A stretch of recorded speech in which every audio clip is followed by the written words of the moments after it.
Max Nation! I'm Unger to the Max. That's my co-host C-Boss, and this is today's episode of Pushback.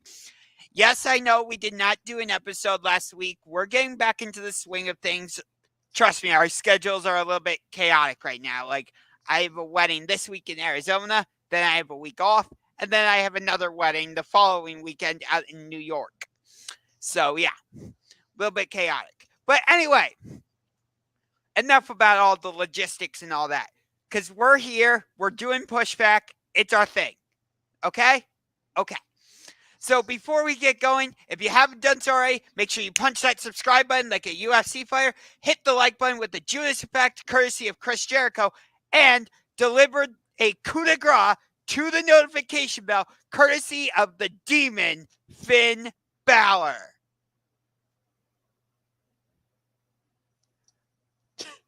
No, it's like this. You gotta do that. Judgment. No, not Judgment Day. Bullet Club. I mean, he is the leader of the Judgment Day, so you're not wrong. We don't care about the Judgment Day. Oh my God, we'll get to that stuff later. All right, but first off, we are in the midst of one of the most important times of the year for not one, but two sports. And that is playoff time for the NBA and the NHL.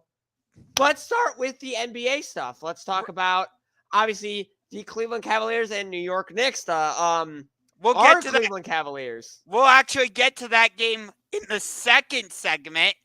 You wanted to talk about something a little more important. First segment, we're going to discuss, Draymond Green's in hot water again. Yeah, sounds about right for him. Oh my God. I love this guy. Jesse Almeida.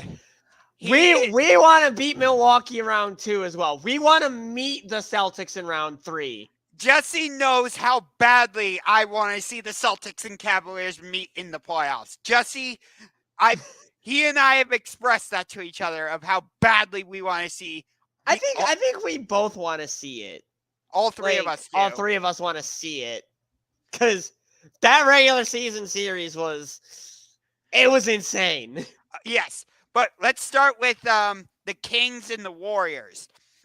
Because Sacramento is no joke. They are up 2-0 in this series against the defending NBA champs, after they defeated the Warriors 114-106 last night. Game 3 is Thursday night at the Chase Center in San Francisco. I sent you the video. Do you think Draymond Green should be suspended? Absolutely. If only for at least one game of the series, he absolutely should be suspended. There's no place for something like that in the NBA. Okay, but that was just an absolute boneheaded move. Okay, but you saw the full video, right? Absolutely, I did, yes. Okay, so you saw Domantas Sabonis basically, do a football type play and grab hold of Draymond Green's legs. He was trying to get him off of him. I don't think it was that way. I don't feel it that way. Like, Sabonis picked up a technical foul on the play. Draymond Green received a flagrant 2, meaning he was ejected for the rest of the game. So I feel like ejection usually leads to suspension for at least one game. In some cases, yes. Like when Draymond... Dylan Brooks. Yes, with Dylan Brooks. Yeah. And Draymond has a reputation of doing this. Like, we all remember what happened with the 2016 NBA Finals when he was suspended for Game 4. He was suspended for Game 5. And we know the rest of the story, that the Cavaliers came back from a 3-1 series deficit to win their first championship. And Draymond got away with, kicking Steven Adams in the groin area during the Western Conference Finals. So it's not like Draymond hasn't done something like this before. I will say this, that doesn't mean he can do an impression of Ndamukong Suh. Because Right. remember when Suh was with the Lions, he did that a similar play. I think it was against the Packers, if I remember correctly. Yes. You know what I'm talking about, though. Absolutely, I do, yeah. So I understand why you would say he should be suspended, but do you really want... It's about player safety, and nothing would send him more of a message to the players than, like, you do this kind of stuff, that's right there what you get for doing that kind of stuff. The NBA is about player safety. That's why there's guidelines in place to keep players from fighting each other. That part is true. I'll give you that. But, like, at the same time, do you really want to take Draymond Green away from the Warriors when they're about to go home? They're down 2-0? Like, well, as someone who doesn't like the Warriors, I absolutely would love that. Respectfully, of course. Right, but you know what I mean a little bit? Like, does the league really want to put themselves in that type of position? I mean, yeah, they're gonna get a lot of hate if they do this from the Warriors fans, but considering the Warriors fans, basically being gifted 4 championships because of chance circumstances, having Kevin Durant, the Cavs were injured, and I don't know what happened last year. It's like every team was just not as good. Sorry, I just feel like no matter what they do, no matter what the league does, people are gonna complain. If they don't suspend him, people are gonna say, "Oh, and look, a dirty player getting away with something like that." Or if they do, they're gonna get hate, like, "Oh yeah, take one of the Warriors' top players off their team. You hate us." Blah blah blah. Yeah. Yeah. It's a lose-lose situation for the league. Mm-hmm. And I don't know what the league should do about this. Yes, I believe he should be suspended, but will he? I don't exactly know.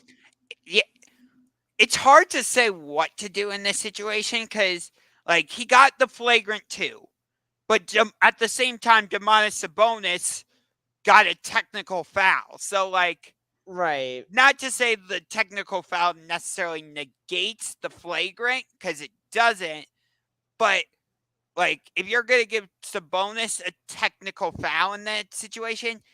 Do you suspend both of them?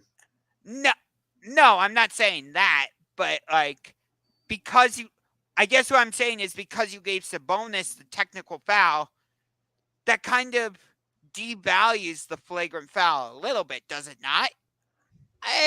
Kind of, but a flagrant's worse than a technical.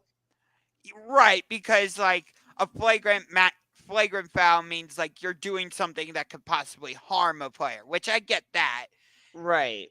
And I think that's the reason why I'm seeing it from the light. Like, yeah, Sabonis got a technical, but Draymond still did something that could have led to injury. Right. It absolutely needs more punishment than just an ejection. Do you think that's partially because of his reputation, though? Partially, yes, but also partially, like, this is the first time I've heard of Draymond doing something like this in a few years. He's kind of cooled off, but then he comes out and does this. It's like, well, now absolutely the league has to do something about this so that he got into if I remember correctly, he got into a similar situation during the Warriors' second-round series against Memphis last year. I do not recall, but knowing Memphis, yeah, it probably was. Yeah, I'd have to look it up, but I'm pretty sure Draymond got into some type of situation. Like, I guarantee you, because with how Memphis is, that, like, if they could force a guy like Donovan Mitchell to punch, yeah, there it punches, is. Last year, Draymond tried to pants just Jaylen Brown in the finals. I remember that, yeah. But yeah, it's a tough situation. Like, I could see your perspective on why he should be suspended, but I think there's also like a side of it where he should not be suspended. Like, you can make there a have been case for either. Like I said, it's the league's decision, and whatever they do, there's gonna be people complaining. right. You And can't from win what in situations like this. Right. From what I heard, Adam Silver was at the game last night in Sacramento, and he was sitting like third row or something. Still So couldn't get front row seats. He's the league commissioner. okay, Adam Silver, what are you doing? You could get courtside, bro. Come on. Okay, but either way, like the fact that he was in attendance and this happened, that really just means that like something's gonna happen. Something's gonna happen. I don't know if that means necessarily that a suspension is going to come down. Either that or it's gonna be a hefty fine. Right. Doing something like that in front of the commissioner. Yeah. Come on, man. You ain't Ron Artest. Yeah. I mean, it didn't escalate to the level of Malice at the Palace, but yeah. That, oh my God. Speaking of fan player altercations. Oh, you want to get right into the Russell Westbrook stuff? I want to get right into the Russell Westbrook stuff. You set me up for that with Malice at the Palace. Okay, so we'll do that in the final 5 minutes of this segment. We'll get more into Suns Clippers later in the show, but we need to talk about this. Russell Westbrook walked by a heckler. Yes. And he told him to, what was it? Shut his mouth? I don't exactly remember what he said. More or less, it was something like "shut your mouth." Shut your mouth, mofo. So he did, yeah. Something. It was something along those lines, but like, okay, so that area that Russell Westbrook was going through, that's the area where the visiting team has to go through to get to their locker room. Oh. So that's right. That's why Russell Westbrook was going through there, from what I understand, and from what I've heard on from the talking heads on the various media networks and stuff. And obviously, when there were no fans, it wasn't a big deal for players to walk through there. But now that you've got fans back, okay, Phoenix, why would you keep that area open? Or are you trying to get an opposing player to have start something? Because Russell Westbrook isn't exactly Mr. Perfect when it comes to his temper. He's lost his temper a good few times. But if you put someone like Draymond Green in that situation, well, things might escalate a bit further. Right. And this is not the first time Russell Westbrook has been involved in a situation like this. Right. He's been involved in similar situations. And when I look at situations like this, I'm just like, okay, why are the fans even doing this? You paid your good earned money to go watch what these players can do. Why do you have to heckle them? Right. It's it is annoying at times. What's up? But yeah. When you and I go to games, we're up in Loudville, so it's not like the players are gonna hear us, but I mean, we've thrown our share of ribbings at players, but we do it in a respectful manner. Absolutely. I would never call John Morant a fake tough guy to his face. I'll say it from Loudville, but I won't say it to his face. Right. you know, if I was face to face with John Moran, I'd call him a hell of a player. Yes. You know, if I was face to face with Isaac Okoro, I would say, "You're a good defensive player." Oh no! I would just say, you could at least score something. What is up, Liam?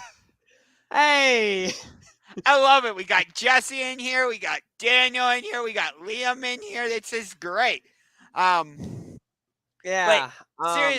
But seriously, like, you know, that area, I'm sure is for like the fans who are like season ticket holders, and I'm guessing like you have to pay a lot of money to sit there. Oh, I guarantee it. More like suites. Hey, Oliver. Hello.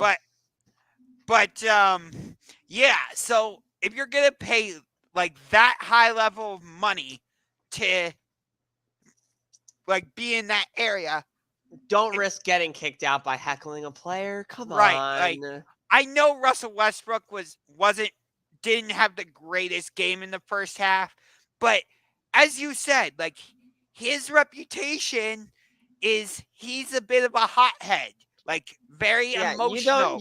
That's the one guy you do not want to say something to. Right.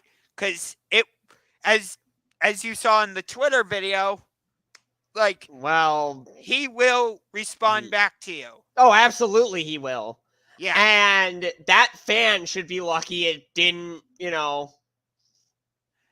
Let's see. Jesse says, there are situations I understand players getting after fans, but there are heckling that are a part of the game, and him reacting to someone calling him Westbrook is dumb on Westbrook's end. I mean, I get that point, but at the same time, I would never call Russell Westbrook Westbrick to his face because that's a dumb idea, and that's one way to get either told to shut up or get my teeth knocked in.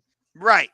So, that's actually a good transition because now we are going to go to Knicks Cavaliers game 2, and I'm saying it's a good getting your teeth knocked in is a good transition because I was at game 1 the other night, and it was a tough physical game.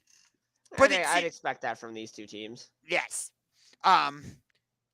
That game was on ESPN, so you could actually go back and watch a replay of it. Unfortunately for you, tonight's game is on TNT, so you will not be able to watch that. But I figured. Yeah. But anyway, so I looked at the stats. The Knicks bench outscored the Cavs bench 37-14 in game 1. Jeez. Like, seriously? Okay, I'll pull up.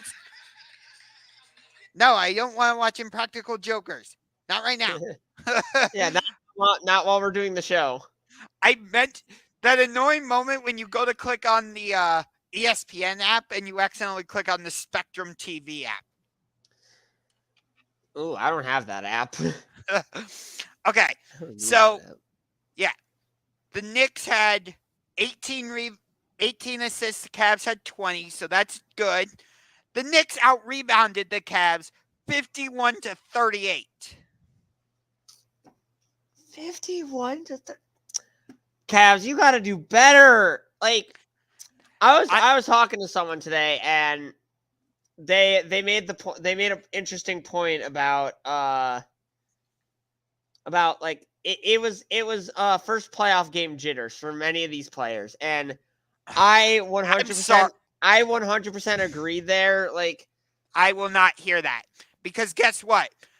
To go back to the Sacramento Kings discussion from earlier, many of them were in their first playoff game. The Kings hadn't been to the playoffs since 2006. And guess what? De'Aaron Fox came out and played like a superstar. Domantas Sabonis didn't play great in game 1, but he still made plays. Malik Monk, he came out and had a solid game. Like Davion Mitchell, he wasn't intimidated by facing Steph Curry. So I don't know. I'm sorry. Like that, I feel like that Sacramento point kind of undoes the game one. I could definitely see that. I do. Let me say it like this. I do understand, but I totally disagree with it. I mean, certain players are different than other players. Like, certain players could be a little more, have nerves going into their first playoff game compared to others. Like, Right. I think Jack Eichel tonight, this is his first ever playoff game. I think he's going to have a little nerves against Winnipeg. But do I think he's going to play bad? Absolutely not. And but here's my problem was my biggest thing is you let the Knicks bench outscore yours 37-14. And other than nobody off the bench scored double digits for the Cavs. Chetty Osman had 9. We had Karis LeVert with 3. Oh, Dean Wade with 2. And Ricky Rubio had 0. Did he even play? Yes, he played 6 minutes. There was no Lamar Stevens, no Danny Green. Like, I don't know what JB Bickerstaff was doing in game 1. This is also his first ever playoff game as a head coach, so I wouldn't put it past him. But, Donovan Mitchell, 44 minutes. Darius Garland, 43 minutes. Jared Allen, 43 minutes. Evan Mobley, 38 minutes. Like, you can't rely that heavily on your starters. Like, for the Knicks bench, Obi Toppin played 14 minutes. Isaiah Hartenstein, 22 minutes. Josh Hart, 33 minutes off the bench. Emmanuel Quickly, 24 minutes off the bench. So to me, that shows that the Knicks trust their bench a little bit more. And it's like the Cavs, for some reason, don't trust their bench. Yeah, I definitely see where you're coming from. And for me, that's an issue. Because, you need your bench so that you don't have to rely on your starters. Right. Donovan Mitchell, it's great that he scored 38 points, but guess what? We still lost. Okay, Jared Allen, 14 points, 14 rebounds. It's good that he got a double-double, but I still say he played like crap. And what about Mobley? What was his thing? He had 8 points and 11 rebounds. And Garland? Garland had 17 points, 1 assist. Oh, jeez. Even Garland played bad? Okay, Garland, I would say, actually played decent, but he had 3 more points than Jared Allen. You said Jared Allen played like crap. Okoro had 6 points, so not nearly good So enough. Basically the Isaac Okoro average. Got it. Yes. So for me, Isaac Okoro, Evan Mobley, and Jared Allen, I'm putting all 3 into this. They all played like crap. All right. I needed Isaac Okoro to score 10 points in that game. He's not going to do that every game. If at all. I mean, Jared Allen, double-double. Okay. That's good, but he still scored more than 10 points. Yes. So that part I'll give him credit for. But here's my thing, is that, as I was there for that game, it never felt like he established himself down low. Okay, I definitely see where you're coming from on that point. Right. And Evan Mobley, it never felt like he really established himself down low in the paint. And I wrote an entire article before game 1. The Knicks were going to key in on Donovan Mitchell because, they know he's the main guy. Yes.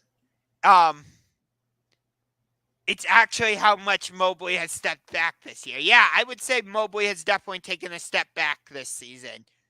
Yeah, I feel like he's going through the one This- thing we didn't want him to go through, and that is the sophomore slump. But he was a finalist for Defensive Player of the Year, so I will give him that. Defensively, he's been great. Offensively, I do not know. Yeah, Jesse says it's actually crazy how far Mobley has fallen this year. I definitely agree on that point. Yeah, with like both of you. Yeah, you and I have been to multiple games this season, and I feel like Mobley hasn't been doing enough. no, right, and like the Knicks, they're going to play physical on the inside, like Julius Randle, Mitchell Robinson, Obi Toppin, you know, like Guys like those guys. yeah, like Obi Toppin, he had 4 rebounds, but like he was still being. Sometimes the stats don't tell the whole story when you have to actually watch the game to see like what type of impact a player is making. Like, Josh Hart, he had 17 points and 10 rebounds, but he was making other plays that like don't necessarily show up in the box score. Yeah. You know what I mean? It's kind of the same thing in hockey, which we'll get to the Stanley Cup stuff later, but you'll see some of the stats are like goals, shots on goals, assists, things like that. But like, let's say the Washington Capitals, actually not the Washington Capitals because they're not in the Stanley Cup playoffs. Okay, you brought up Jack Eichel later. Let's say like he's able to move to the front part of the goal and bring one of the Winnipeg players with him, and that clears the lane for one of his teammates. He's not necessarily going to get an assist or something on like that. But he's going to help his team score. Exactly. And I actually do think that they should account for assist via outside of puck play assist. Right. Because like we'll get to that game a little later. For sure. We'll get to that. Absolutely, because this game is going to be big tonight for Vegas. No, not that game. Oh.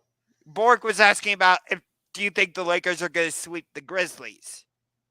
So, I was saying... I want that to happen. We'll get to that. I would laugh if that were to happen. But that's actually part of the reason why we're doing the show at this time is because of all those games.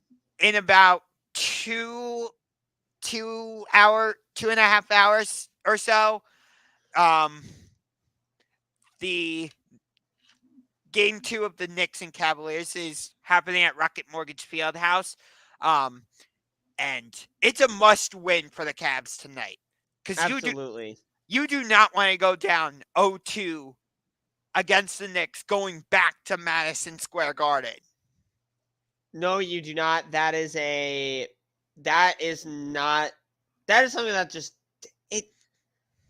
you can't have that. So Cavs, from the heart of both of us,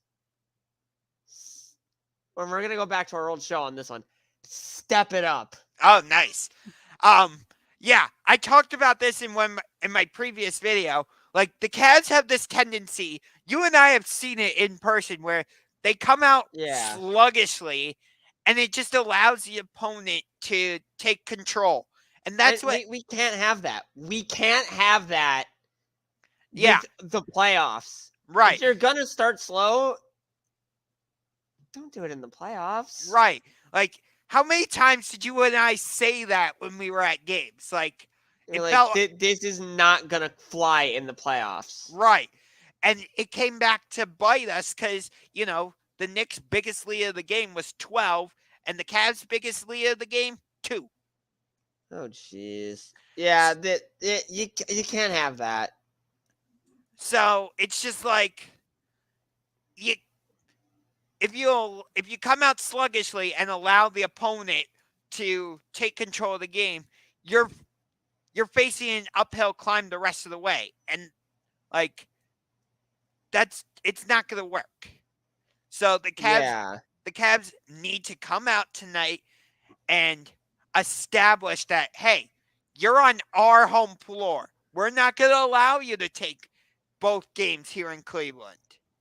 Yes. Like, we're going to make you come back here for a game 5. And also now we absolutely 100% have to take at least one game in New York. Oh, yeah. And that's going to be the biggest challenge for the Cavs. And right, because the problem is we lost both regular season games in New York. The first one was 92-81, and the second one was 105-103. Right. So it's like, by the way, shout out to our friend Gangrene David. He is a huge New York Knicks fan.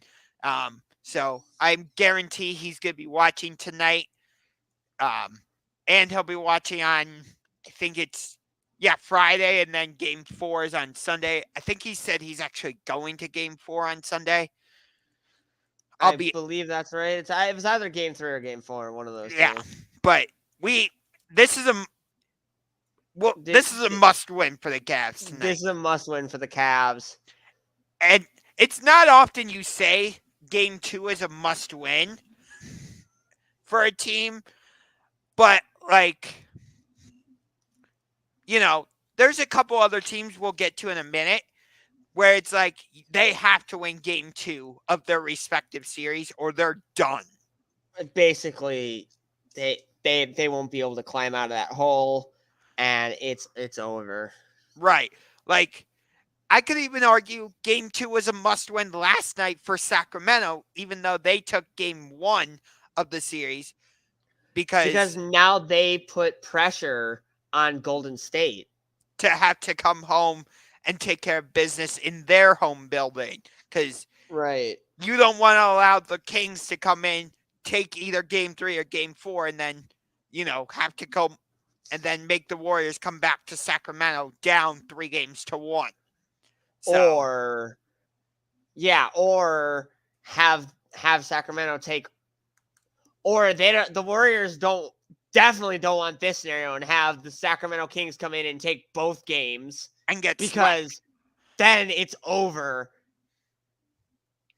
And I think everyone would be just about shocked that not only did the Kings sweep the Warriors, not only did the Kings win their first playoff series in God knows how long, but they just swept the defending NBA champions. Right. So I'm loving this conversation between Jesse and Bork in the live chat. So, all right. Let me take a look at this. Okay, so we had Bork say the Stanley Cup champions will be okay. And then Jesse comes back and says, "Sorry, Bork, but the Bruins have been the Leafs' daddy for years, and that ain't gonna change."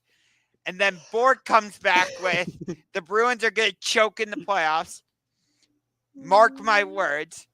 Jesse says, just like the Leafs blew a 4-1 lead in Game 7 in 2013. Every Leafs fan watching this just got PTSD, but courtesy of the name Bergeron.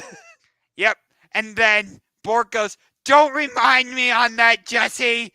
And then Jesse goes, "I was at that game. I can't even imagine what was going through your head at that time." And then Bork, oh God. Bork goes, "Yeah, I broke my TV in half that night." Oh my God. Rip. Okay, Bork and Jesse, I promise you we will get to the Stanley Cup playoffs. Oh, we are 100% going to be devoting time to that. But I'm extremely excited for that. Okay, but before that, let's just briefly discuss the rest of the NBA playoffs. So we've got. Hold on, let me set my timer for this. There we go. So we've got the Clippers taking on the Suns tonight. Clippers lead that series 1-0. despite Paul George being out for the entire series. So I'm saying it's a must-win for the Phoenix Suns tonight because you've got Kevin Durant, you've got Chris Paul, you've got Devin Booker, you've got DeAndre Ayton. You cannot afford to go down 2-0 to a Clippers team that, while they have Kawhi, and we know what Kawhi is, and yes, they have Russell Westbrook.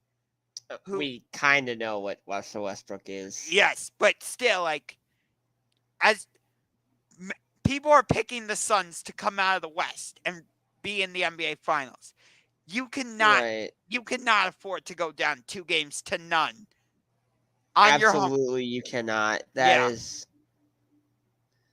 not a good thing. And then, Jesse, it's a good thing you're here, actually, because the Celtics host the Atlanta Hawks tonight in Game 2. Celtics lead that series 2-0. Or, I'm sorry, 1-0. Game 2 is tonight. Boston's going to win that series. I would say that the Celtics are going to win that series. I could see that being a sweep, honestly.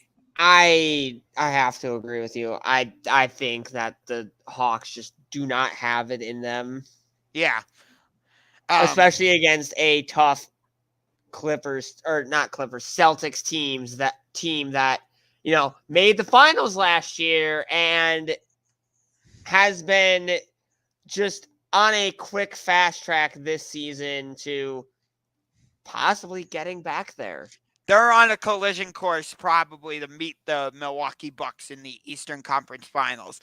Although they'll have to get through the Philadelphia 76ers in round 2 because the 76ers defeated the Brooklyn Nets last night and they take a 2-0 series lead. I could see the Nets winning a game in that series, but that series won't go any more than 5 games. Yeah. I could definitely see 5 at most. Yeah. One of the bigger surprises I would say is the fact that the number 8 seed Miami Heat took down the Milwaukee Bucks, who are the number 1 seed in Game 1. So I would say that makes Game 2 a bit of a must-win for the Bucks, actually. Would you agree with that? I definitely agree with that. Miami is not a team that you want to go down 2-0 to, especially because we said last time we did the show that Miami was going to give Milwaukee some trouble. Yeah. And so far they're proving us absolutely right. Yeah. And Giannis actually had to leave Game 1 with a lower back contusion, so I'm not sure if he's going to play in Game 2 tomorrow. God. That's never good to hear. So I'm not sure if he's going to play in Game 2 or not, but I hope he's okay. Yeah. Right now, looking at the odds, Milwaukee is an 8.5-point favorite, which is a bit surprising to me, considering Giannis, looking at the injury report, Giannis is doubtful. Oh, so that's not good. I'm not sure why the Bucks are 8.5-point favorites, actually. But, so you've got that. And then, we got to go back to what Bork said earlier. Let's see. Let me go back up. Okay. Bork asked, do you think the Lakers are going to sweep the Grizzlies? I would very much enjoy that. We have said it a few times that we are absolutely against the Grizzlies. Yes. And John Morant suffered some type of hand injury in Game 1. So I don't know what his status is for Game 2. I think if the Lakers can keep this momentum from winning they won Game 1, right? Yes. Okay. Lakers lead the series 1-0. If they can keep that momentum from winning Game 1, they could absolutely sweep the series. And I don't find a problem with that. Yeah. John Morant is listed as doubtful for the Grizzlies, which if that in fact is the case where he's out, that's really going to be an issue because He's their top guy. Right. They're already without Steven Adams. They're already without Brandon Clark. So they have basically no rim protection. If you're without John Morant, how do you expect to deal with LeBron James and Anthony Davis? Not even just them. Like there's role players on the Lakers that could easily overpower whatever the Grizzlies have left. Right. Like in the last game, for which the Lakers won 128 to 112, let's see. Austin Reeves, he's a starter for them. 23 points. D'Angelo Russell, 19 points. Okay, Jared Vanderbilt, he had 4 points and 4 rebounds, but he made other plays. It was one of those situations where the box score doesn't tell the full story. What was his assist total? He had no assists, but he made other plays and stuff. He switched on to John, made some good defensive plays and stuff. So okay, so he had like blocks and steals and whatnot. Yeah. And do the box score show shot contests? No, it does show blocks. Oh, he didn't have any blocks or steals, so I stand corrected. Corrected. If you because one thing a lot of box scores don't show is like shot contests in which like they make the other player shoot a shot that they can't shoot, making it a lot easier to like miss. Yeah. But he made plays that don't necessarily show up in the box score, like what we were talking about earlier. Yeah. And then you had Rui Hachimura come off the bench, and he had 29 points. 29 off the bench. Yes. Goddamn. Yeah. Rob Pelinka, I think, is going to be executive of the year or general manager of the year because he completely remade the Lakers roster, traded Patrick Beverley, traded Russell Westbrook, and brought in Rui Hachimura, Jared Vanderbilt, D'Angelo Russell, Malik Beasley, like guys that can actually play and guys that complement LeBron and Anthony Davis. And right. LeBron went off for 21 points. Anthony Davis had 22. So they combined for 43 points. Right. Wait, LeBron got outscored by Rui Hachimura? And he got outscored by Austin Reeves. Oh, man. LeBron, you might want to hang that up, LeBron. You might want to hang those up, LeBron. Just getting outscored by guys nobody's ever heard of before this season. Jaren Jackson had 31 points for the Grizzlies.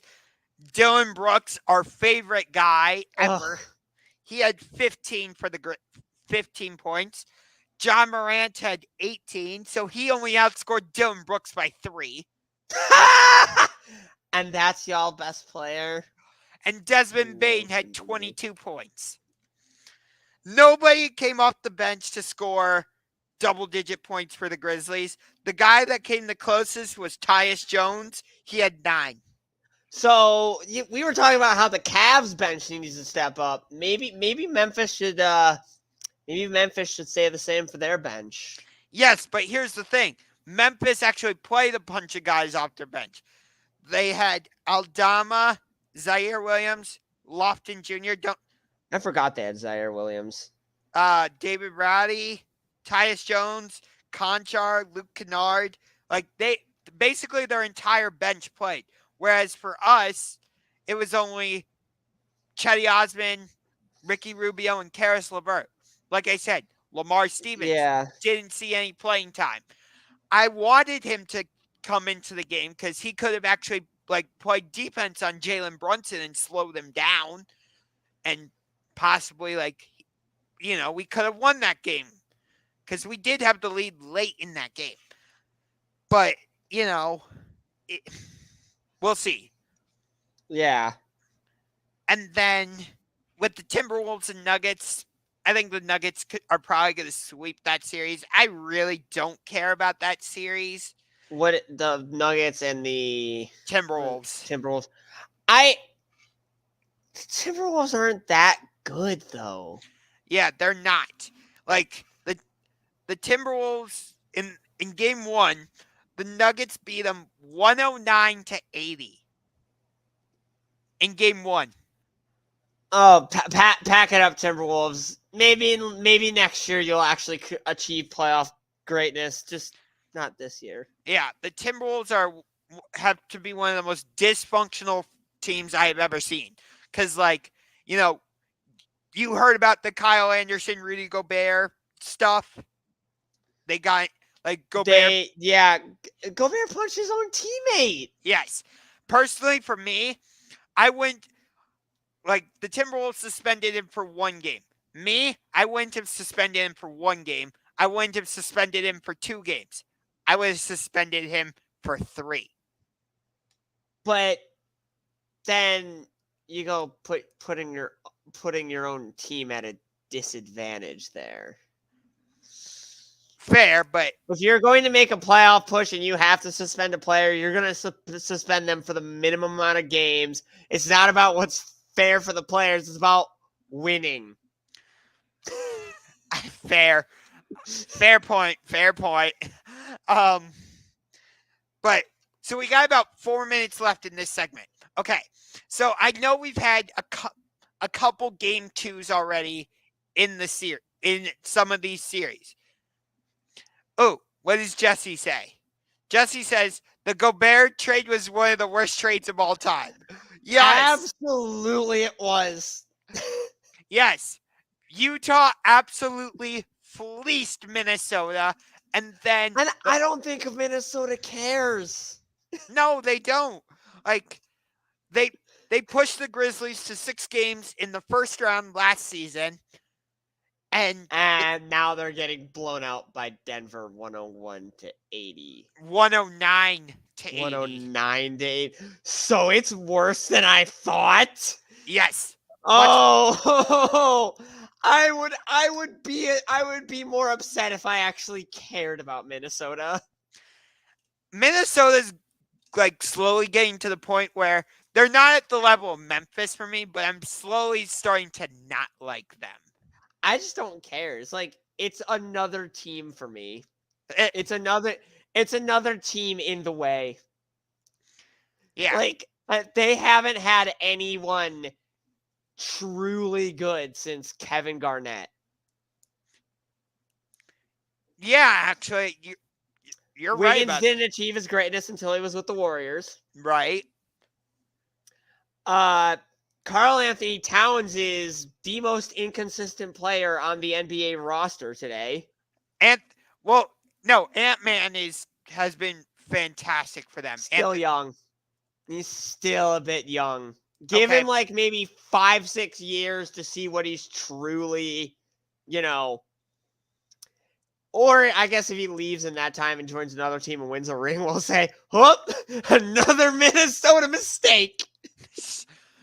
I love it. Instead of the Minneapolis Miracle, it's the Minneapolis Mistake. That is true. That is very true. Oh. All right. So we just hit the 2-minute clock for this segment, but we're going to end it because I know what segment you want to get to. I know. We have a couple other segments first, unless you want to just get right to the Stanley Cup. What are the? Oh yeah, we got to do the expansion. So yes. we'll just quickly go over this. We don't Salt Lake City has thrown their hat in the ring for MLB expansion alongside Vegas. Well, not Vegas. It's that the Oakland A's are most likely going to move to Vegas. What were the cities that were throwing their? Because I know Salt Lake City, Nashville. Nashville was the one I was thinking of. And Portland. Portland. I could see Portland. I don't know if Portland will get it because of the Seattle Mariners. Other leagues have that sort of Oregon, Washington that sort of Seattle, Portland coexistence. The only other one is the MLS. Pre-2009 NBA. True. Okay, fair point. Fair point. What was that look? You're just going. Those teams existed for a good, like, maybe 2, 3, 4 decades together. And you're going to say, but the MLS, though. And I'm the one that's been campaigning hard for the Supersonics to come back. Right. Right. All right. Anyway. I want them back too, buddy. Bring the NFL to Portland. Come on. The NFL. We're talking about Major League Baseball. Yeah, but bring the NFL too. Okay. So you want Portland to have the big three then? Bring the NHL to Portland too. Screw it. All right. So you every major sport to Portland. Okay. Major League Cricket. Come on, make it happen. But of those three cities, Nashville, Portland, and Salt Lake, which one do you think is most likely to get a Major League Baseball team? Nashville. I would think it would be Nashville also. No offense to Portland or Salt Lake City, but it's Nashville. Yeah. I mean, yes, the only other major, actually no, because Nashville has an NFL team. The Tennessee Titans. I kind of wish the Memphis Grizzlies, no disrespect to Memphis, but I kind of wish Nashville's a bigger city. I kind of wish the Grizzlies were in Nashville. Memphis is the country music capital, not Nashville. Well, Nashville is called the Music City. That is true, but I think Dollywood's in Memphis. I don't know. I've never been to Nashville or Memphis. I want to go to Nashville. I've been to Memphis. There's one thing I want to see in Nashville. Predators, I know. No, it's nearby the Predators arena. What? The Pecorine statue. Oh. He's just too good right now, Josh. Well, I guess he's not just too good right now because he's been retired. But okay, anyway, so I guess that wraps it up for the quick MLB thing.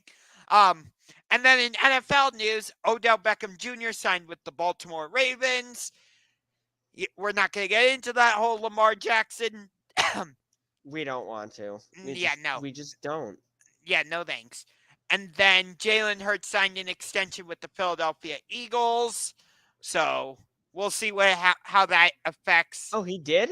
Yes. That's good. I'm happy for him on that point. Yes.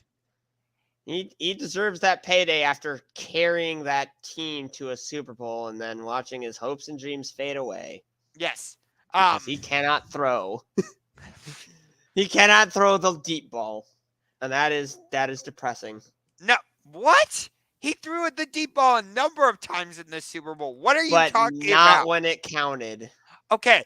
The primary reason the Eagles lost is because he couldn't hold the ball in the one possession where he fumbled it and the Chiefs defense picked it up for the touchdown. That Hail Mary at the end that kind of just dropped. Okay. Okay, you go and try and do that and let me know how it goes. Well, I'm not a $1 million NFL player. I can't do what these players do. Exactly. Anyway, so like I said, we're just gonna breeze through those two because now let's get to what the other big topic of the day: the Stanley Cup Playoffs. They began last night with 4 games. Right. We had the Boston Bruins defeating the Florida Panthers to take a 1-0 series lead. I don't think anyone's surprised about that. Nope. We had that one person that was wanting a 2019 Columbus to happen. We had the Carolina Hurricanes take down the New York Islanders. Which, again, I feel like that series is going to be a lot better than people will give it credit for. But then we got to the 2 best games of the day. I told you LA could hang with Edmonton. I told you that. See, it's just one game. The Oilers could end up 5-1 that or 4-1 them. Yes, but their first round series last year went to a game 7. That is very true, but that was because Mike Smith was in net. Yes, but still, Mike Smith is trash. the Kings took game 1 last night, 1-0. That is kind of fun. 4-3 in overtime. And speaking of overtime, the Wild took out the Stars in double overtime. So it's only been 1 day into the playoffs, and there's already been a double overtime game. Yes. I love playoff hockey. One quick thing. I don't know if this is the first time ever that it's happened, but I find it kind of cool that both the Sacramento Kings are in the playoffs and the Los Angeles Kings are in the playoffs. I want to say that's happened before, but not in this century. So that's just one of those fun Maybe things. not even in the last century. I don't know.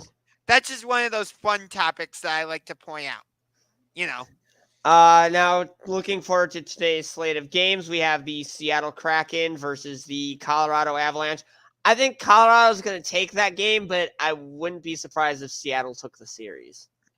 I would be surprised if Seattle took the series. I don't think they're ready to face a team like Colorado yet. Colorado doesn't have Nazem Kadri. They don't have like half the players they did last year. They've definitely slowed down quite a bit. Yeah, but still, they're still the defending Stanley Cup champions. They still have Nathan McKinnon. They still have Cale Makar. I get it. They're without Gabriel Landeskog, so that's a big loss for them. But I just think Colorado knows what they're doing, and I don't think Seattle is ready to pull off like a Vegas type run. I don't think it's going to be a Vegas type run. I'd just say I wouldn't be surprised if Seattle overpowered Colorado by any means necessary. Yeah, I'm gonna say not yet. I still think I think they're a year ahead of schedule from what I've seen anyway, and I just think Colorado's just a bit better. It's not like it's going to be – I'm not saying Colorado's going to sweep Seattle or anything. No, the only reason they swept Nashville in the first round last year was because UC Saros was out of the series with an injury. Right. But Saros is in. Maybe that goes to a Game 5 or Game 6, but since it was backups, Colorado could just breeze past them. Right. I just think Colorado's they have a little bit more. And they have. I definitely agree on that point, but look at what Seattle's been able to accomplish this year, and they've only added maybe 5 or 6 new players from last season's roster, such as your favorite player, Oliver Bjorkstrand. They've got guys like Oliver Bjorkstrand. Here's Seattle's top guys.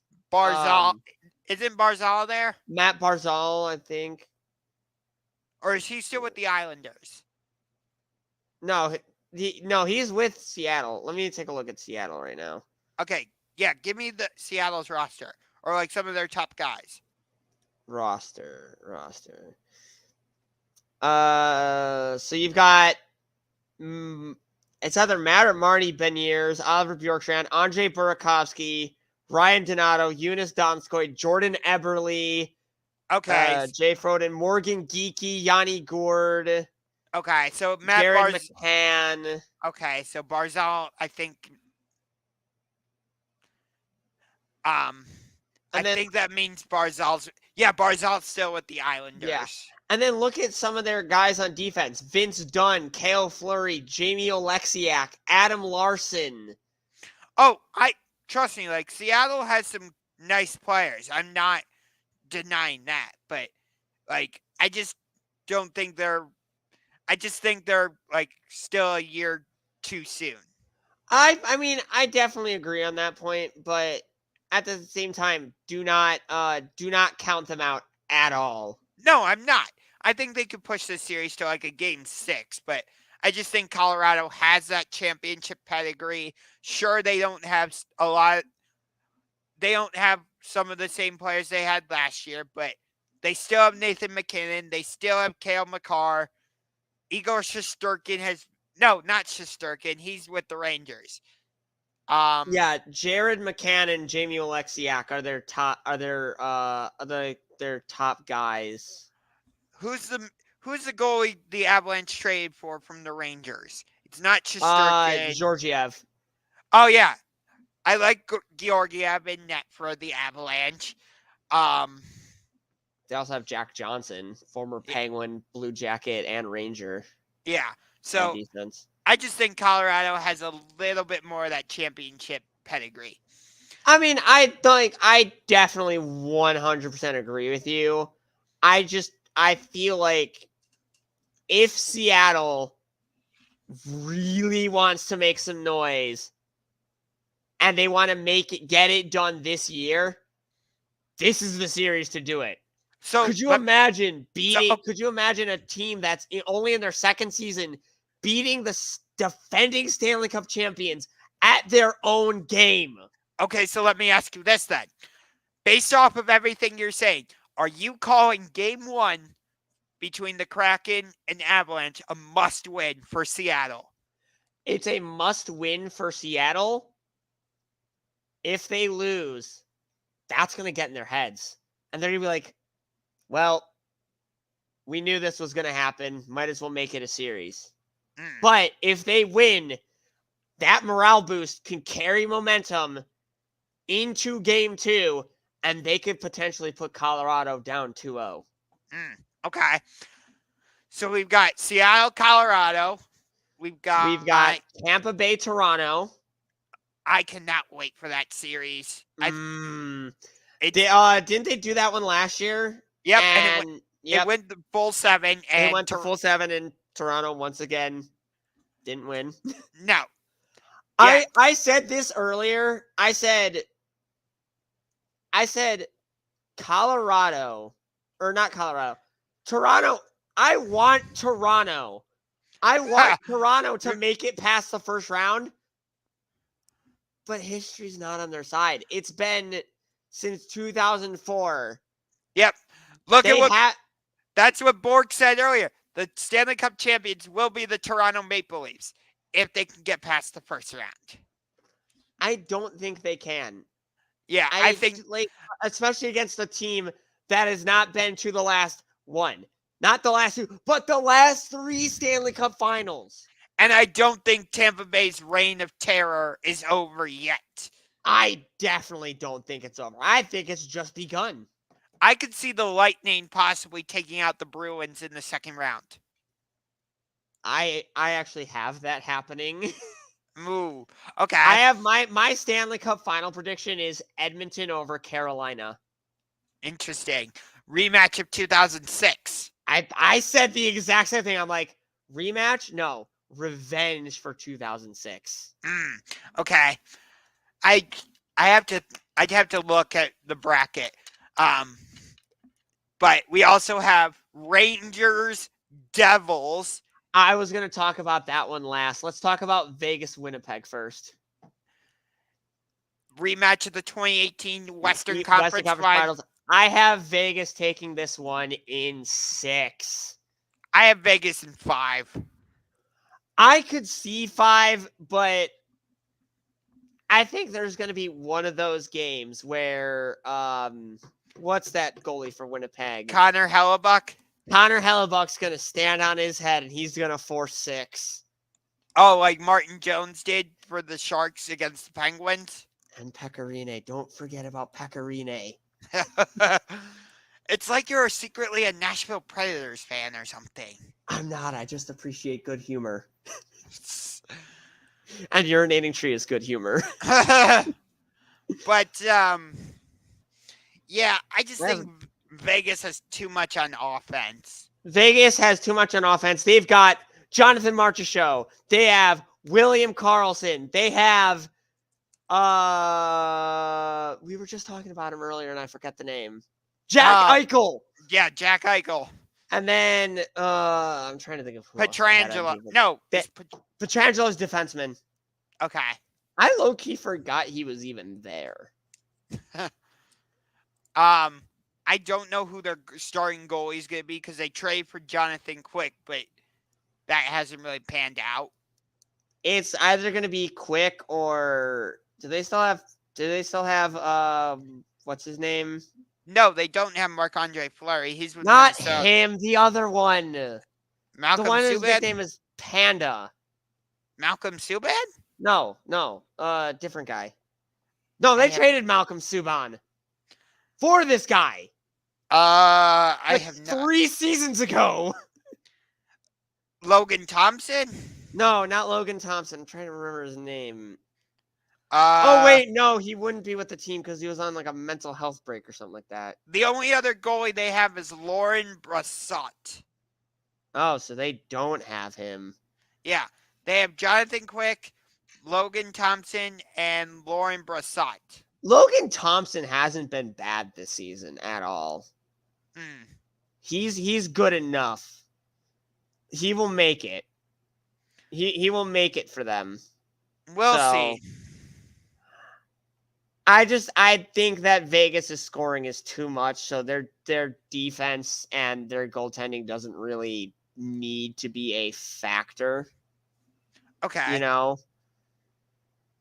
It was like the Penguins in 2016 and 2017. Their offense was so much that their defense and goaltending didn't need to do anything, and they still won the cup. We won in 2016 with a third-string AHL goaltender who only played in 5 NHL games that season. Got it. And then we get to what I consider to be the main event. The battle. Literally one of the. This is going to be a bloody. This series, it's not just going to be a playoff series. It is going to be a war. This is going to. I feel very confident in saying this is going to be a 7-game series. Like, you've got Artemi Panarin, Patrick Kane. You've got Jack Hughes. Who else did it? Dougie Hamilton. The Devils certainly have the advantage over New York in one respect this season, and in this series, and that is they have home ice. Yes. The Devils did win their final game of the season. They needed Carolina to lose to the Panthers, and New Jersey would have won the division. But Carolina won the division, and they are now dealing with what's his name? With the Islanders. The Islanders. The other New York team. Right. Which, could you imagine if the Islanders upset the Hurricanes and then we get either New York versus New York or Islanders? I'm pretty sure the Islanders and Rangers have had a playoff series against each other before. I wouldn't doubt that. I wouldn't be surprised, but think about that. We could get series. We could get that. Hopefully it would be, if we get that, hopefully it would be better than the Battle of Florida or the Battle of Alberta last year, because those two series oh my god. Battle of Alberta wasn't that bad. It went 6 games. 5. 5? Oh, yep. I'm remembering a different Battle of Alberta series. It went 5. It was pretty bad. And then Tampa Bay swept the Battle of Florida last year. Tampa Bay swept the last 2 Battle of Floridas. So, but yeah, I don't know who to pick in this series between the Rangers and Devils. I really don't. Like, I'm going with Rangers just because. Well, not Rangers, Devils, just because I don't like the Rangers. I absolutely hate them. I could see the Devils. I could see either team winning. I think the reason I'm going to go with the Devils, though, is New Jersey. Don't like the Rangers. Not even that. I just think New Jersey has all of the advantages. I just think New Jersey is the faster team, and they can use that. Although the Rangers do have that kid line. Lafreniere is nothing. What about Capo Caco, or however you say his name? Capo Caco. He's fallen off in the past few seasons. Okay. They do have Tarasenko. They do have Patrick Kane. Both of them have won Stanley Cups. But they are both older. That part is true. That might be a detriment. But here's my thing. Does anybody on the Devils really have a lot of playoff experience? That is also very true. So it's like Dougie Hamilton. When he was with Hurricanes, he had some playoff experience. But and he's been with the Bruins. But does anybody else on the Devils have Stanley Cup playoff experience? Let me look into that, actually. Because Devils roster. Because like we said, like Tarasenko, playoff experience. Artemi Panarin, playoff experience. Patrick Kane, playoff experience. He's won a Stanley Cup. You know, a bunch of the players on the roster were part of the Rangers team that last year that went to Game 6 of the Eastern Conference Final. They have Timo Meier. Okay. He's got playoff experience. With the Sharks, yep. With San Jose. They've got Jesper Bratt, who has experience. Eric Halla, however you say his name. Andrej Palat, who won 2 Stanley Cups with the Lightning. Tomas Tatar, who was part of that 2021 Stanley Cup final team for Montreal. Is that Ryan Graves? Is that Ryan Graves? Yeah, Ryan Graves. He was I want to say he's been a part of Colorado in 2020, 2021. Okay. Jonathan Bernier, I believe, has playoff experience. I don't remember exactly because he's been around since 2006. Okay. So they do have some playoff experience, but I feel like the Rangers are the more veteran team, so that could possibly help them. He's but at the same time, look at like all the players I just put up for New Jersey. I know. New Jersey. Right. I'm not dismissing that, but at the same time I'm like, yeah, that's true, but it depends. Right. This series experience may outweigh, but if this series might not. If this series doesn't go the full 7, something's wrong, honestly. Like, this series has to go the full 7. I definitely agree. This series is built to go the full 7. Okay, so you and I were talking about off camera in one of our Discord servers. I know we had game 1s last night, but we'll take that into consideration. What are your top 3 Stanley Cup playoff series that you're most looking forward to? We forgot to do this earlier for the NBA, but New Jersey, New York is definitely up there. Okay, go in order. 1 to 3. Okay, 1 to 3. 1 is Colorado, Seattle. I love both teams. I think it's going to be a great series. Okay. With potential for upset. Number 2 is New Jersey, New York. Again, if the series doesn't go the full 7, something is wrong. And my number 3 is I am monitoring Tampa Bay, Toronto, just because a Toronto series, even though the team disappoints, the series never disappoints. Okay. So you and I agree on 2 of those. Number 1 for me is Los Angeles, Edmonton. The series was fantastic last year. It went the full 7 games. I think it's going to be just as good this year. We already saw Act 1 last night, and I think it can go the full 7 again. Number 2, I have New York, New Jersey. And then number 3, I've got Tampa Bay, Toronto. My honorable mention would be Minnesota, Dallas. Ooh, yeah. I'm after last night's game, Minnesota and Dallas is definitely up there for me. Islanders, Hurricanes, it'll be okay, but I just think the Hurricanes, well, they have the advantage. Right. So I'm just like, yeah, it doesn't really excite me.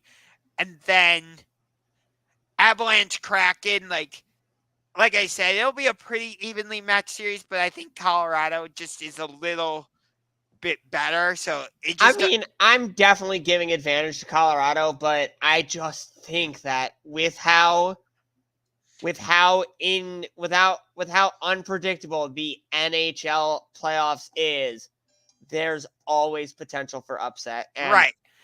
It's just that series doesn't quite pique my interest enough. I definitely can see what you're talking about. Right. I just feel like Colorado. I don't think it's going to be a sweep, but I could see Colorado winning that series in 5 or 6. Yeah. And then Panther. I think the only other series is Panthers Bruins. Oh yeah, and then there's Winnipeg Vegas. I don't really care about that series. Meh. And then I'm only excited for Panthers Bruins because I was only excited because a lot of people were saying that the Panthers could pull off a 2019 Columbus, and after game 1 they did not. Yeah, no. And then Vegas Winnipeg, I'm just like, yeah, I don't care. I never cared. I like Vegas. If they win, good on them. If Winnipeg wins, good on them. Yeah. They have to be the one to pick up the pieces after the winner of Edmonton, LA. Yep. So, all right. So that's it for Stanley Cup stuff. So we got some combat sports stuff to talk about now. So we got WWE. Were you able to go back and watch Raw last night? I was not, but I did see some highlights, like what Trish was saying. I guess we are getting Brock versus Cody at Backlash. Meh. I sent you that stunner. Yes. And when Raw went off air, Dom sold that so good. Okay.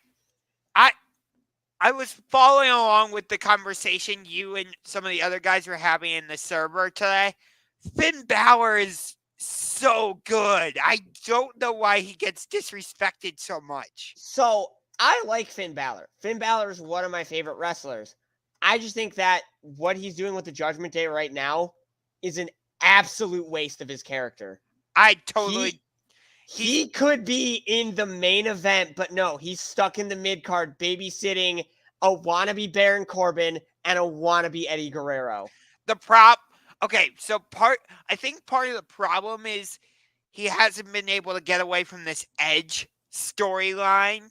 He kind of did with the whole AJ Styles thing, but again, we've seen Balor Styles a million times. It's time to... Okay, but they do storylines without those two. No, I hear what you're saying, but I think they were going to do something. They were clearly doing something with the Judgment Day and the OC, and I think it was Balor, and then Styles' injury kind of put that story on hold. So we never actually got to see what the payoff was going to be with that storyline.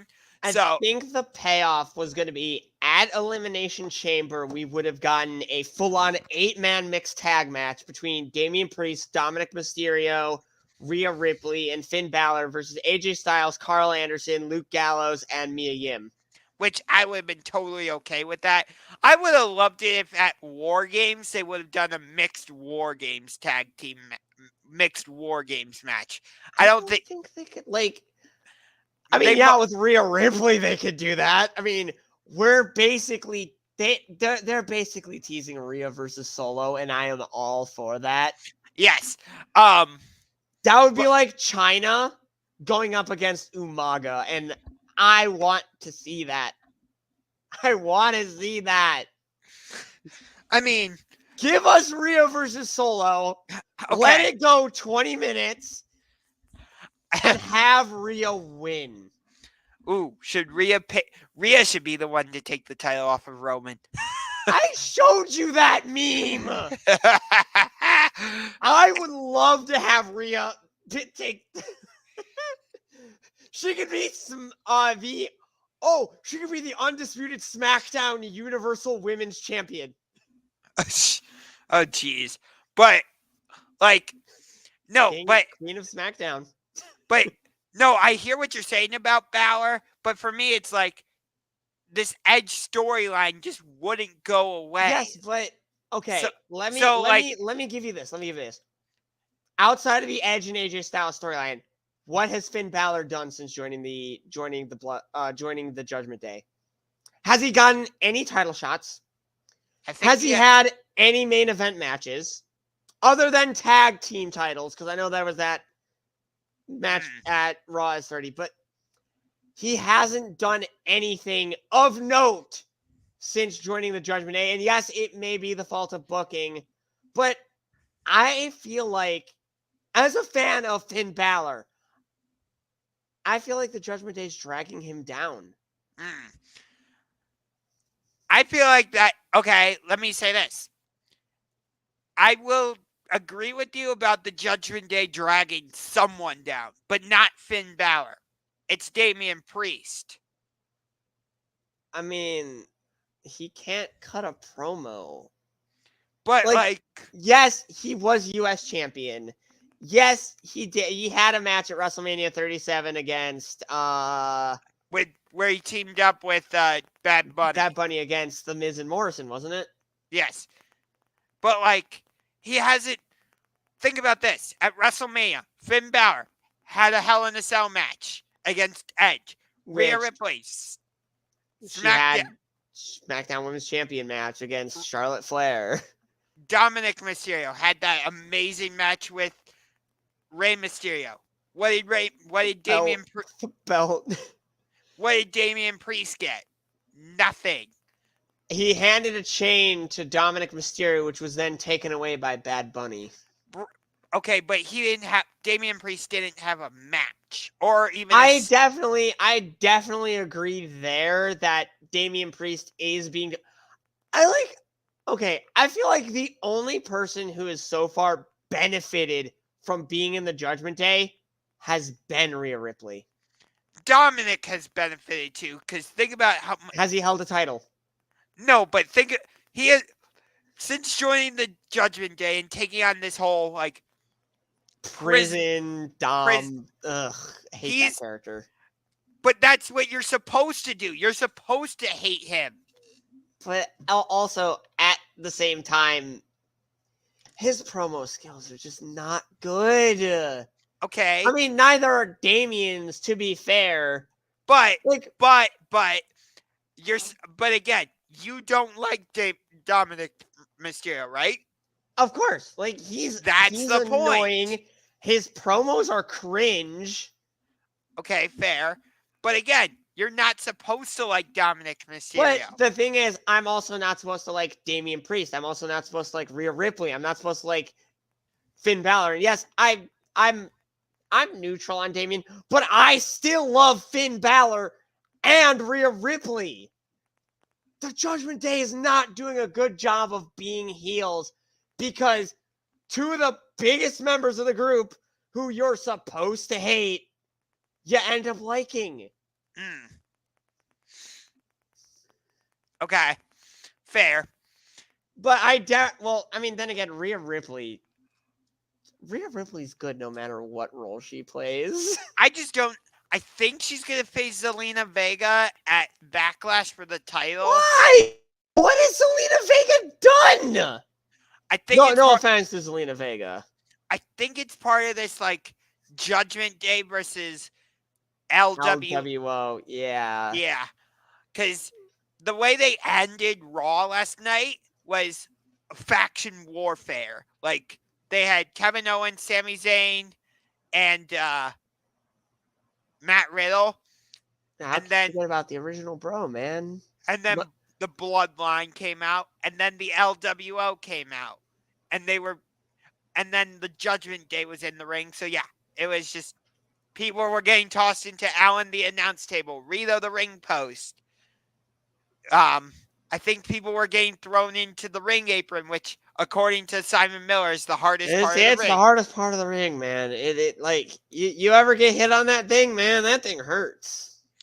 But of course not speaking from experience. I've never been hit on the ring apron. Yeah, you make it sound like you have experience. But, yeah, I'm not going to be able to watch Backlash because I'll be in New York for my cousin's wedding. But the only match I was legitimately looking forward to on that card is the 6-man tag team match. Kevin Owens, Sami Zayn, and Matt Riddle versus the Bloodline. Matt Riddle's nickname when he was in the UFC was Deep Waters. What? I'm not joking. Look at this. Okay, weird. We'll get to the UFC in a little bit, but like they're clearly going to do some type of tag team match or something, like Rey Mysterio and Dominic and Bad Bunny versus like Dominic Mysterio and Damian Priest. yeah, which that match will be okay, but like it doesn't do anything for me. Cody Rhodes versus Brock Lesnar. Again, Well, meh. we know Cody's gonna win because Brock, Well, we don't know. Brock. Apparently, what this is gonna be is the number one contendership match, and it's been stated that Brock cannot challenge Roman as long as he's champion, which I think is stupid. Well, we've done the Roman Reigns versus Brock Lesnar match enough. But also, like, those stipulations that, like, oh, you can't challenge for titles. That's exactly like Cody Rhodes left AEW. The steel steps probably hurt more. I have one that would probably hurt worse than the steel steps. Okay. Those old WCW barricades that were, like, just steel gates. Oh, you mean Barry Barricade? No. Barry Barricade's different. I'm talking about, like, the steel gates that WCW used to have. Those things probably hurt to get thrown into. But, like, I like this 6-man tag team match. That's the match I'm most looking forward to. But at the same time, I'd rather see, like, the LWO versus the Judgment Day in like a full-on faction warfare match. And I know we've done Kevin Owens versus Solo Sikoa a couple times, but I feel like they could have built it up to have that singles match at Backlash. Yeah, actually, I have something better. I have something better that they could do at Backlash. Okay. Rhea Ripley versus Solo Sikoa for the SmackDown Women's Championship. Oh, my Lord. Have Solo win it. His first singles title. Okay, anyway. But it's just like... I'm joking, by the way. I know. But I don't know how to feel about Kevin Owens being part of the tag team championship. Like... it's one of the only titles he's actually never held in WWE. So. Right, but I don't like him as a tag team wrestler. I like him so much better as a singles wrestler. Like, I agree with that, but at the same time, Rhea Ripley can beat Roman for them belts. I just make it happen. We got robbed of China as WWE champion. Don't rob us as Rhea Ripley as WWE champion. But what do you have to say about what were you saying about Kevin Owens before? Like, by the end of his career, he's gonna hold every belt. He's gonna have held every belt at least once. Get the tag titles out of the way. That's why, like, they're already teasing that, like, there's tension between Kevin Owens and Sammy. What I want is for, like, them to hold the tag team titles for a short amount of time and then drop them to a legit tag team. I don't know who that's going to be. Alpha Academy. Huh? Alpha Academy. No, not Alpha Academy. Shush. Okay, fine. We're just going to go right to this. I didn't want to talk about it, but you brought it up. Chad Gable, please come up with a new gimmick.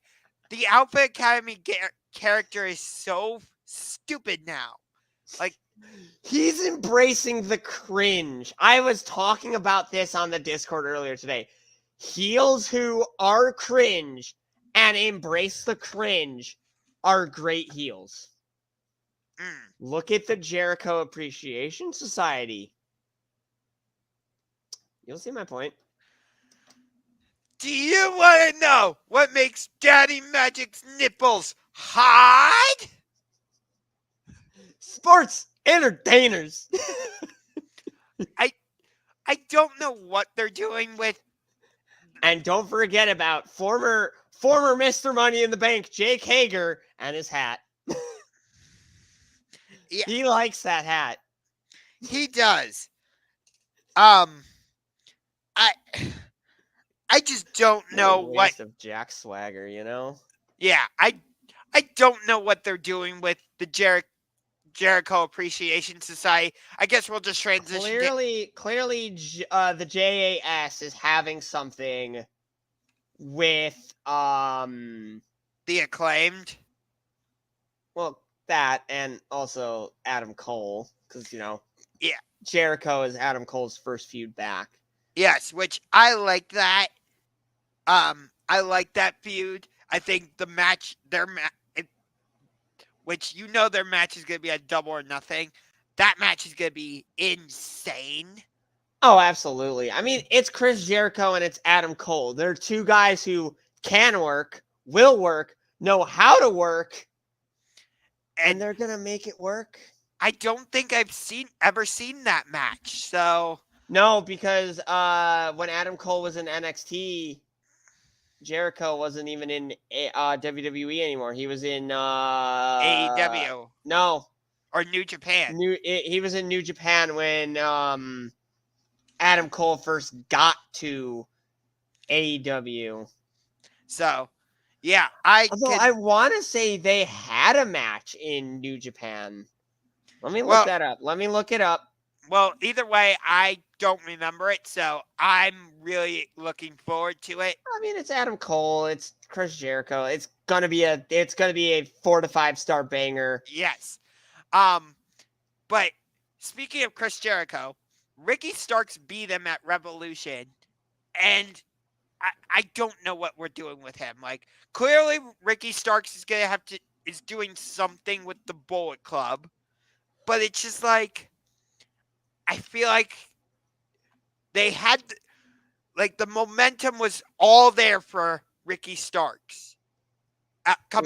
When you beat a guy like Jericho and just nothing. Like, honestly, I want Ricky to get through to win the TNT Championship, and then have him, hold that belt for a while, and then I want Ricky to be the one that takes the belt off of MJF. I'm thinking that's what's gonna happen. But okay, we gotta talk about this. Did you see the promo with Sting last week?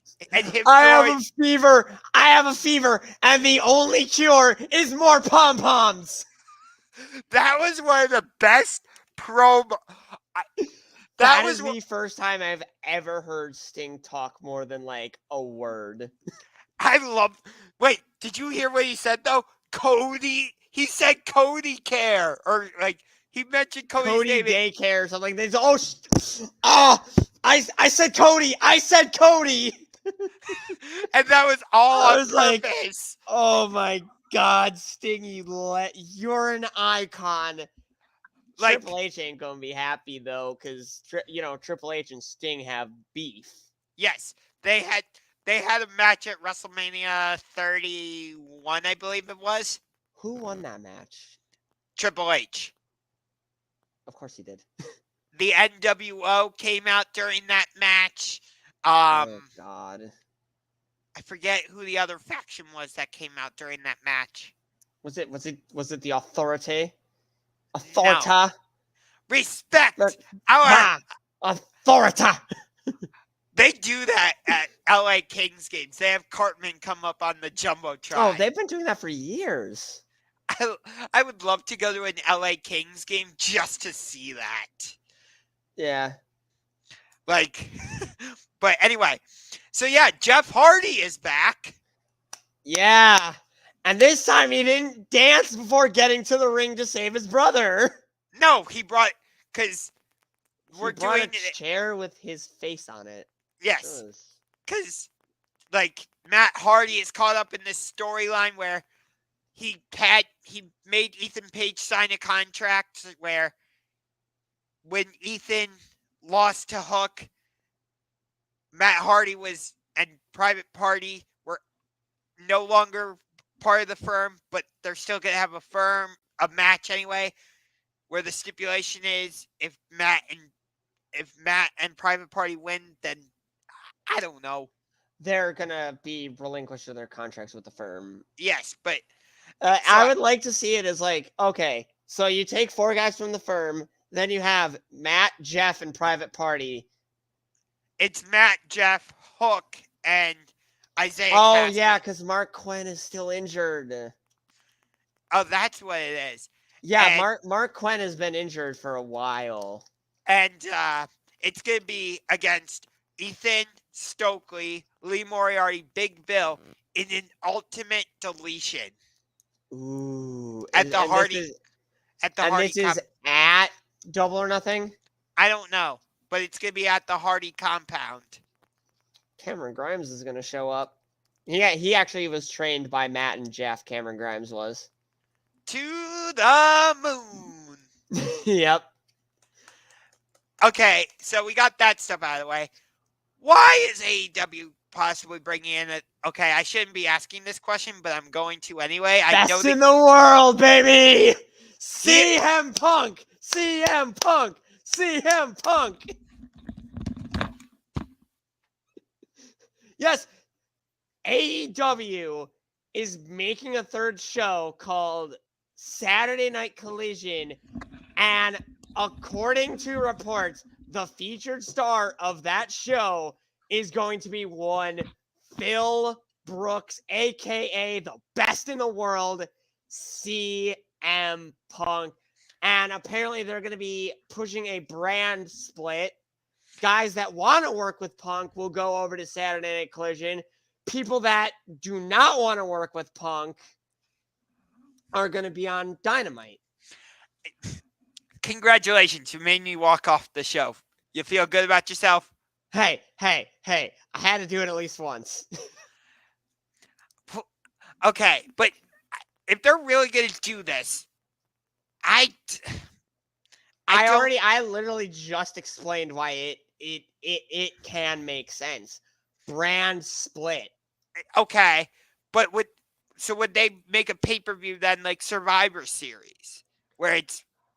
I think that's what All In could be. I don't think so. Or do it at or maybe make Full Gear their Survivor Series. No, but I hope Full Gear comes to Cleveland. We want it.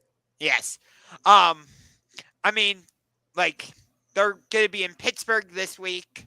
They were in Milwaukee last week. They'll be in Detroit in a couple weeks. Chicago, the show before Forbidden Door, which is the show where everybody believes CM Punk is going to make his comeback. Is in Chicago. Yes. At the Wintrust Arena. Yeah, I know. Chicago has 4 or 5 different arenas. He's got 50. What the heck? You don't need that many arenas. Yeah, I know. I don't get it either. But anyway, I don't think it. I get why they were doing it on a Saturday night, but they're going to be competing.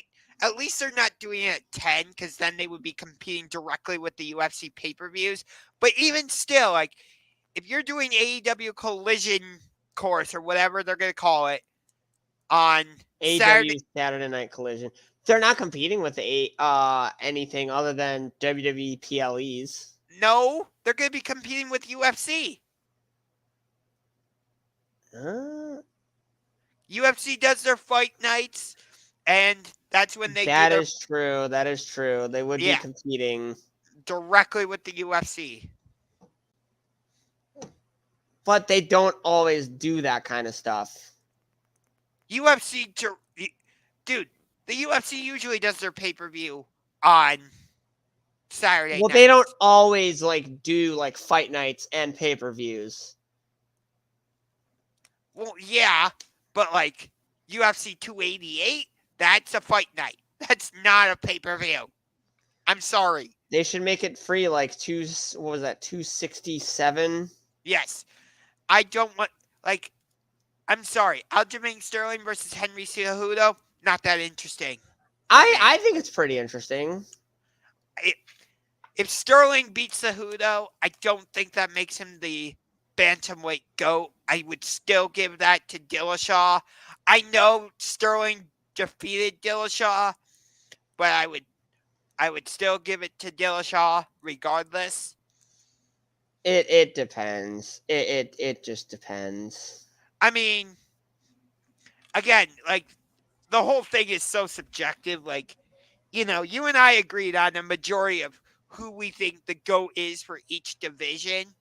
But Yeah. like, you said like, that you think Sterling would be the bantamweight GOAT if he beat Cejudo. So He's close enough to TJ Dillashaw in terms of defenses and all that, like consecutive defenses, that I think that this one's going to push him over. I can understand that, but I don't know. Just like, yeah, it's just hard to say. I'll let this play out. I'll let everyone say, I'll let it play out. If it happens, I really think it's gonna push him. Okay, but let's get to UFC 289. Why are we doing this trilogy?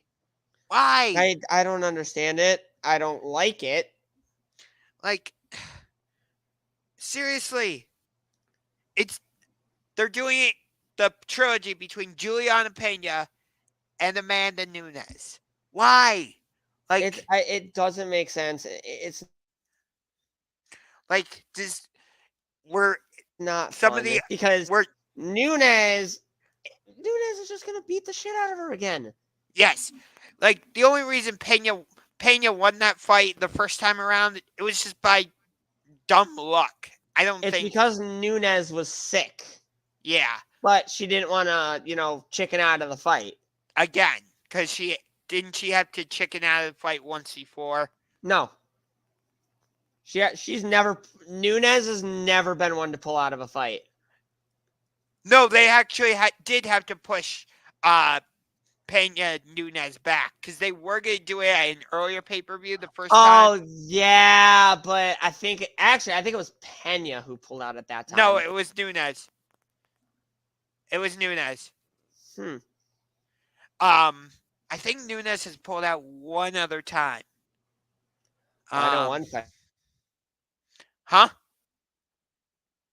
She's definitely never against Ronda Rousey. Yes, your screen froze, so. Yours froze on my end, so. Oh, great. That's interesting. But anyway, yeah. So we have that, and then UFC 290. I guess it's not going to be Stipe against John Jones because they want to do that fight at Madison Square Garden. They want they said Volk versus Yair Rodriguez. And then you got Brandon Moreno versus, I don't know the name of the other guy. I could look it up. I'm fine with Volkanovski being in the main event for International Fight Week again because his fight with Ortega last year was fantastic. Oh my God, that fight, one of the greatest UFC UFC 266 had a fantastic fight. Yes. 266 was the one with Nick Diaz and Robbie Lawler, right? Yes, two grandpas not knowing what they're doing. Okay, I will say this. We talked about this last week. GSP, we talked about this last week. GSP, for me, I don't know if I can put Robbie Lawler in, that group. I can. Easy. What has he done? He's number 3 for me, easily. What has he done at welterweight? His second fight with Rory McDonald just went into the Hall of Fame in the fight wing. We had a fight with Korean Superboy going to the Hall of Fame at it was UFC 206. Okay. And I don't see him getting called part of the featherweight goats. But to be fair, he never held a belt. Lawler, he was welterweight champion. I know that, but did he have any defenses? Yes, he defeated Carlos Gandit in one of the best fights I've ever seen. I loved that fight. He defeated Rory McDonald. He defeated Johnny Hendricks in their rematch to win the welterweight belt because Hendricks being the first time. That is true. For me, Lawler's is hands down in the top three. I just don't know if I can put him there. Who would be your number 3 then? Not Woodley. Definitely not Tyron Woodley. Who's your number 3? Even though he has technically never held the belt, I'm putting Colby Covington in my number 3. No way. I am. No way. You can't put. He's there. He is right there. If he gets the championship, I'd be willing to actually put him just about on par with Usman. No, you can't. Usman beat him twice. Yes. But okay, imagine if Colby beats Leon. We'll see if that fight happens because Leon is saying, nope, I'm not fighting you. I don't know why Leon doesn't want to fight him. Leon, know. I've always thought, like, come on, man. Just take the fight. So do you think there's a chance that if Leon refuses to face Colby, do you think there's a chance he gets stripped? I think it could potentially happen. Which I don't want because I like Leon as champion. Huh? Don't get me wrong. There's a small chance that Leon's gonna get stripped if he refuses, but I think that chance is there. Yeah, but who do you? If that happens, obviously you have Colby, but who do you have in face for the vacant title? Gilbert? Who's the number 1, number 2? Colby and Gilbert? Well, you're not gonna. Could you justify doing Usman Covington 3 for the vacant belt? Because I don't know. I wouldn't do that. I'd do Covington, Gilbert, Burns. Yeah, I would probably do Colby Covington, Gilbert, Burns for the vacant belt. And then I don't think any other pay-per-views have been announced. 294 they have announced is going to be in Abu Dhabi. Another Abu Dhabi pay-per-view. Yep. No idea. Nothing's been announced for 291 or 292 or 293. Holy crap, we're almost at UFC 300. Yeah, it's like... Because 288... 288, and then a year from 288 will be 300. Really? 288 is... 288 plus...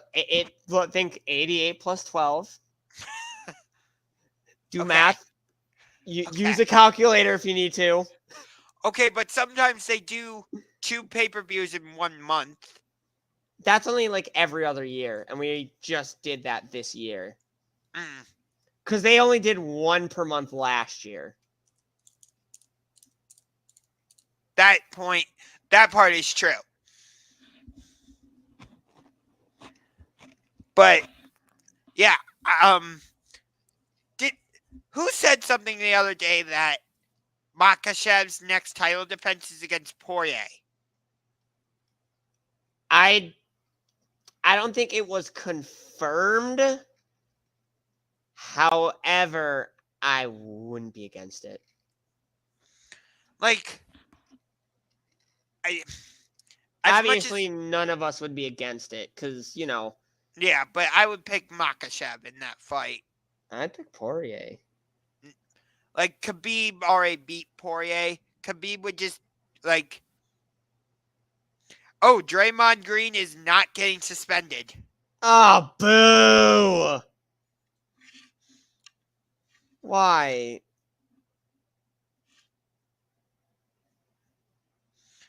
Yep. Why? He like, come on. At least that's what I heard anyway. I don't know if that's true or not. Yeah, people are on Twitter saying that he should be suspended. Like, absolutely he should be suspended.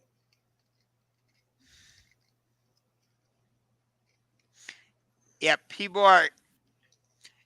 This guy's saying Draymond Green is reportedly unlikely to be suspended, but I don't know. Yeah, so like you said earlier, it's going to be a mixed thing. Like, if they suspend him, people are going to say, yep, that was the right move. But if they don't suspend him, people are going to say, yes, that was the right move. So we knew it was going to happen. You knew it. I knew it. It was just a matter of when it happened, Yeah, so like people are going to complain no matter what. We literally sold it, or we literally said it. Right. We said it literally earlier on this show. Right. Like you're in a lose-lose situation with this whole thing. Like either you're going to make the rest of the fans happy, but Warriors fans are going to be upset, or make Warriors fans happy and the rest of the fans upset. Right. So really, you are in a lose-lose situation. Yeah. And sometimes that's necessary. Right. And like that's what happens when no matter what league it is, like, you had the Penguins Rangers incident from like the 90s where Mario Lemieux got hit on the hand and they suspended the Rangers player for a game. You know what I'm talking about? I'm trying to remember. I forget who it was that hit Mario Lemieux, but I know exactly. I know what you're talking about because I remember seeing that. And that Rangers player got suspended, and it was the same type of thing. Like Penguins fans were happy about it, and of course, Rangers fans were not. That was back when a lot of people actually thought because a lot of fan bases in the NHL hate the Penguins because, well, you would hate a team more successful than yours, wouldn't you? Yes. Although I think that era is coming to an end because they missed the playoffs. Unfortunately, for the first time in 16 years? Yep. 16 years. God. Yep. I don't know if Mike Sullivan's going to be the head coach for much longer. I mean, we already lost our GM, assistant GM. Yeah, but my guess is Crosby, Letang, Gino, they're all going to retire soon. I mean, they're there for they're going to be there for a few hours. Hours? Not a few hours. A cup of coffee. Because Tanger just re-signed for 5. Crosby's been signed for 10 forever. And I don't know how much long ago, what's his name, decided to sign for Gino. So. Oh, great. The Guardians lost both games today against Detroit. How did they do that? They did? Yes. They did. Rip. They lost back-to-back games to the Tigers. 4-3 and 1-0. We're supposed to be one of the best teams, and we. God damn it.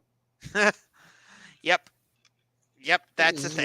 This is why we can't have nice things, Cleveland, because of you. because Cleveland, it's Cleveland. Fair point. This is why the Browns are cursed. Yeah, we're not even gonna get into the Browns because that season hasn't started yet, and we just do not care. Right, and apparently, there was a report out that they are trying to build a new stadium, but it's not going to have a retractable roof or something. I don't know. But I will say, rest in peace to former Browns defensive end Chris Jones, who just recently passed away. Oh, yeah, I heard about that. 4 years after his girlfriend passed away, and they leave a daughter. Oy. Yeah. We are about an hour and a half away from tip-off between the New York Knicks and Cleveland Cavaliers, but we have about 5 minutes left on this show. Yep. Because we're not taking you right up until tip-off, but we're taking you about an hour until tip-off. Well, about whatever this is till tip-off. Yes. So what you got in the final 5 minutes? That's a good question. I'll be streaming this evening. That's why. Okay. Yeah. But I guess going back to the whole like WWE thing, like at this point, who do you have Bianca Belair drop the title to? I don't know. Who? She's gonna be facing Io damn, Sky at the Backlash. Do you have her drop it to Io Sky? No. They're clearly teasing that they're breaking up Damage Control. Which I called that.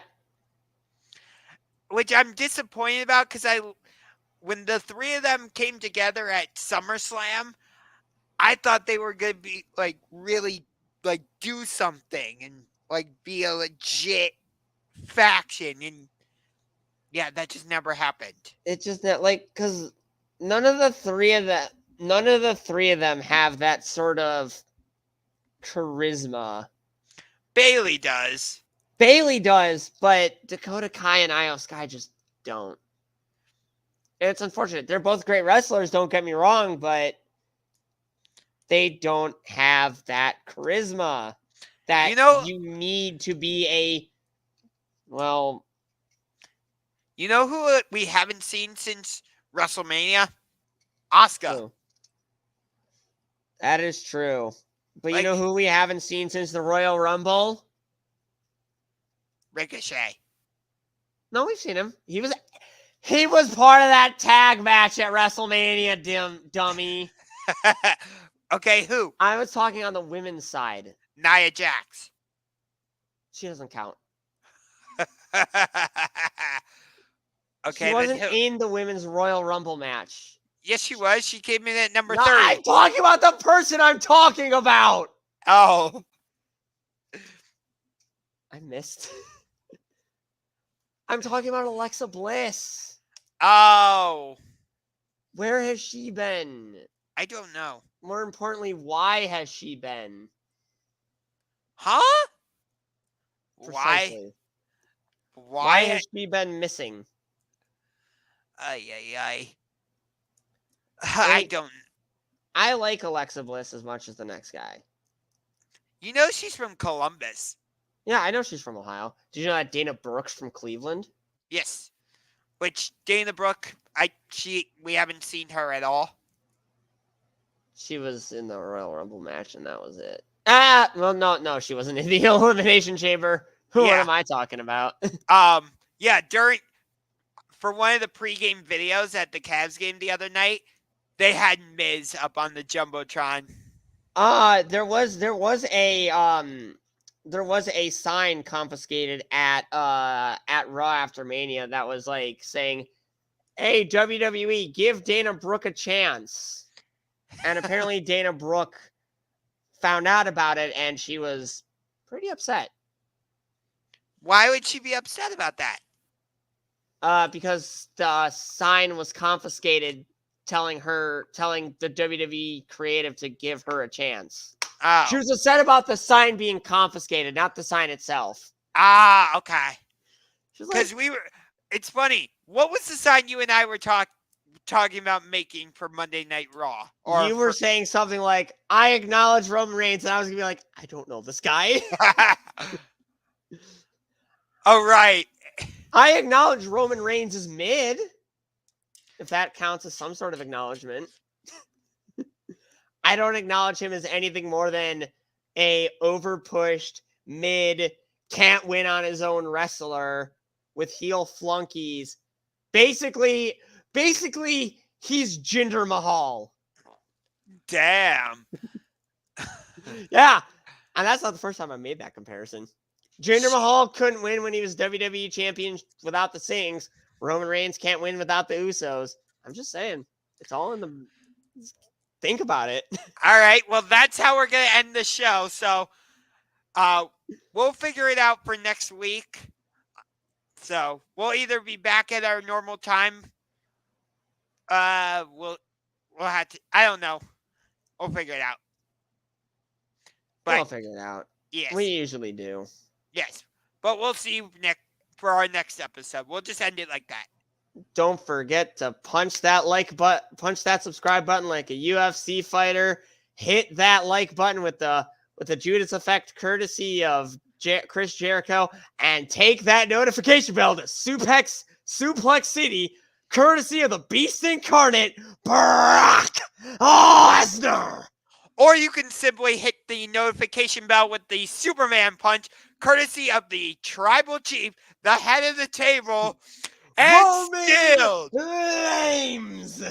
still your undisputed WWE Universal Heavyweight Champion, Roman